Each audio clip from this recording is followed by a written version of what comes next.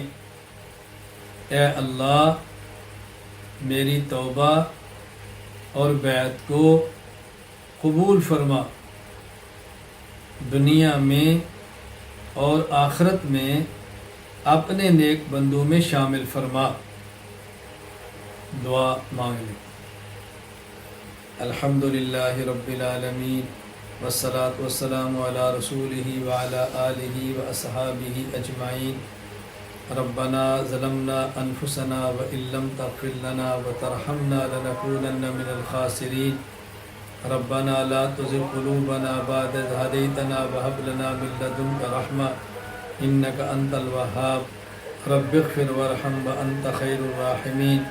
اللهم طهر قلوبنا من النفاق وأعمالنا من الرياء وألسنتنا من الكذب وأعيننا من الخيانة فإنك تعلم خائنة الأعين وما تخفي الصدور۔ اللهم إنا نسألك علما نافعا، عملا صالحا متقبلا، ورزقا واسعا طيبا۔ رب اغفر وارحم وأنت خير الراحمين۔ اللهم إنا نسألك نفسا بك مطمئنة تؤمن بلقائك وترضى بقضائك وتقنع بعطائك۔ اے اللہ، اے مولا کریم، ہم سب کے گناہوں کو معاف فرما دے۔ یا اللہ ہماری خطاؤں سے درگزر فرما دے۔ یا اللہ جائز حاجات کو پورا فرما دے۔ اے اللہ اولاد کو اور گھر والوں کو ہماری آنکھوں کی ٹھنڈک بنا دے۔ اے اللہ ہمارے گھر والوں کی، بچوں کی، سب کی اصلاح فرما دے۔ اے اللہ ہمیں اور ہماری نسلوں کو دین کی خدمت کے لیے قبول فرما لے۔ اے اللہ کریم، وہ نیک اعمال جو تیری محبت کا ذریعہ ہیں اللہ وہ ہمیں عطا فرما دے، اور برے اعمال جو تیری ناراضگی کا سبب ہیں اے اللہ تم کو ہم سے اے اللہ دور فرما دے، ہمیں ان سے محفوظ فرما دے۔ اللہم انا نسألک حبک وحب من یحبک وحب عمل یقربنی الی حبک۔ یا اللہ اپنے فضل و کرم سے اس تخصص فی العقائد الاسلامیہ کو اپنے کرم سے پائے تکمیل تک پہنچا دے، پورے عالم کے لیے مفید بنا دے، ہم سب کے لیے باعث اجر و ثواب بنا دے۔ اے اللہ اس محنت کو اپنے بندوں کے یہاں محبوب بنا دے، اپنے دربار میں مقبول بنا دے۔ اے اللہ تمام قسم کے شرور سے محفوظ فرما دے۔ یا اللہ جو ساتھی بیمار ہیں صحت عطا فرما، کسی کا کوئی قریبی عزیز رشتہ دار فوت ہو اس کی مغفرت فرما۔ اے اللہ کریم ان کے درجات کو بلند فرما، قبروں کو منور فرما۔ اے اللہ میں اسلام والی زندگی اور ایمان والی موت عطا فرما۔ یا اللہ یا کریم، یا اللہ یا کریم، یا اللہ یا کریم، پورے عالم میں افراد علماء کرام کی ایسی جماعت تیار فرما دے اے اللہ جو تیرے دین کے داعی بھی ہوں، تیرے دین کے مبلغ بھی ہوں، اللہ کریم و متکلم بھی ہوں، اے اللہ کریم و فقیہ اور مفتی بھی ہوں، اے اللہ مرشد اور شیخ طریقت بھی ہوں۔ اے اللہ ایسے افراد پیدا فرما دے جو تیرے دین کی حفاظت کے لیے پورے عالم میں نکلیں، پوری دنیا میں نکلیں۔ اے اللہ تو ہم سب کو دیر اور دور کے لیے قبول فرما لے۔ یا اللہ جو دعائیں کی ہیں اپنے محبوب صلی اللہ علیہ وسلم کے صدقے ہماری تمام دعاؤں کو قبول فرما لے۔ وصلی اللہ تعالی علی رسولی خیر خلقہ محمد وعلی آلہ وصحابہ اجمعین، آمین برحمتک یا ارحم الراحمین۔